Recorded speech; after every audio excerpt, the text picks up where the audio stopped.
আচ্ছা, অসংখ্য ধন্যবাদ। আমরা আসলে এখানে গোপন তথ্যের উপর ভিত্তি করে আমাদের র্যাবের হেডকোয়ার্টার থেকে ম্যাজিস্ট্রেট এবং হচ্ছে বাংলাদেশ ওষুধ প্রশাসনের লোকজন যারা আছেন, অথরিটি আছেন, তাদের সাথে একসাথে করে আমরা এখানে একটা অভিযান পরিচালনা করি।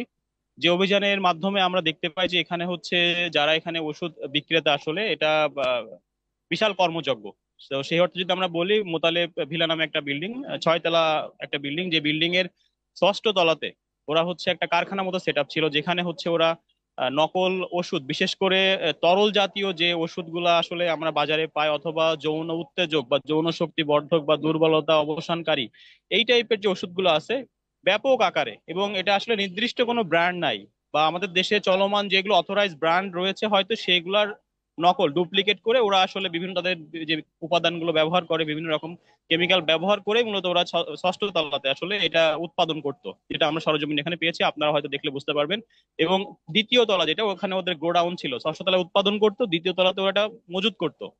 তো মজুত করার পরে নিচতলাতে, এই বিল্ডিং এর নিচতলাতে একটা দোকান ছিল যেখানে ওরা স্যাম্পল রাখতো, স্যাম্পল রেখে যেখান থেকে সেল করতো। তো এখানে আমরা যেটা দেখতে পেলাম, ওরা আসলে যে ওষুধগুলো সেল করে এর মধ্যে হচ্ছে ওদের ওরা যে একেবারেই অবৈধভাবে ব্যবসা করে ব্যাপারটা ঠিক এরকম না, মানে বৈধ ব্যবসার আড়ালে ব্যাপক আকারে অবৈধ ব্যবসা করে। মানে ওদের যদি ওইভাবে বলি যে 20% হচ্ছে লিগ্যাল ওষুধ বা যেগুলো হচ্ছে অনুমোদিত ওষুধ, এবং এর আড়ালে 80 থেকে 90%ই বলা চলে যে অবৈধ ওষুধ নিজেরা উৎপাদন করে এবং এগুলো ভেজাল করে মিক্সড করে বিভিন্নভাবে সেল করে।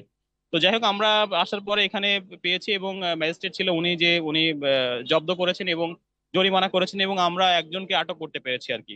পরবর্তীতে যারা পলাতক রয়েছে তাদের বিরুদ্ধে কি আইনগত ব্যবস্থা নেবেন? আচ্ছা, যারা পলাতক রয়েছে আমরা খুঁজে বের করার চেষ্টা করব, এবং আইনগতভাবে যে প্রক্রিয়া অনুসরণ করে তার বিরুদ্ধে খুব সম্ভবত মামলা হওয়ার সম্ভাবনা রয়েছে, এবং আমরা তাকে খুঁজে বের করে না আইনের আওতায় নিয়ে আসার চেষ্টা করবো ইনশাল্লাহ। এগুলো আমরা এখন আমাদের এখানে ম্যাজিস্ট্রেটের উপস্থিতিতে আমরা এগুলো ধ্বংস করব, বুলডোজার অথবা আগুনে পুড়িয়ে দিয়ে এগুলো ডিস্ট্রয় করা হবে আর কি।